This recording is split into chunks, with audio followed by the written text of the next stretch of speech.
अखन वह सब सुन रहल छी मदना से विराट म्यूजिक के शानदार प्रस्तुति। डीजे गुड्डू राज मधुबनी। धोखा दे के चहल जे भी ससुरा के रहनिया त कैसे के हम तोरा भूलइबो गे रनिया त कैसे के हम तोरा भूलइबो गे रनिया तो कैसे के हम तोहरा भूलइबो गे रनिया तो कैसे के हम तोरा भूलइबो गे रनिया तो कैसे के हम तोरा भूलइबो गे रनिया तो कैसे के हम तोरा भूलइबो गे रनिया।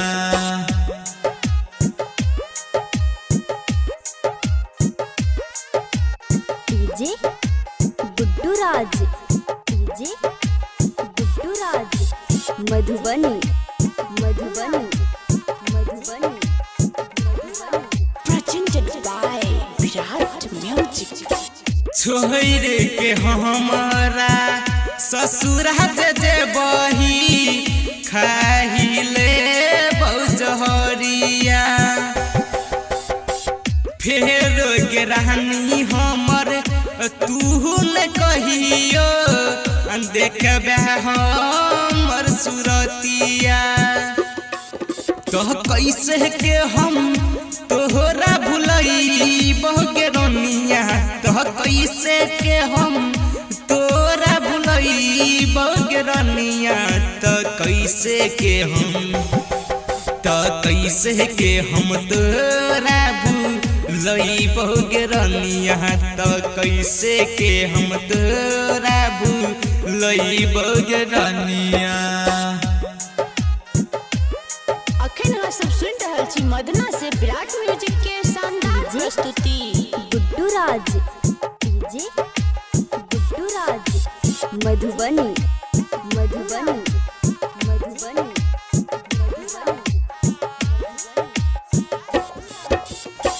सरोज चंदन के छोरी के छोरिया करे छ दोसर से शादी केहन तोहर मन के पूजिया कह देना बर्बादी तो कैसे के हम तोहरा भूलइबो गे रनिया तो कैसे के हम तोरा भूलइबो गे रनिया तो कैसे के हम तोरा भूलइबो गे रनिया तो कैसे के हम तोरा भूलइबो गे रनिया।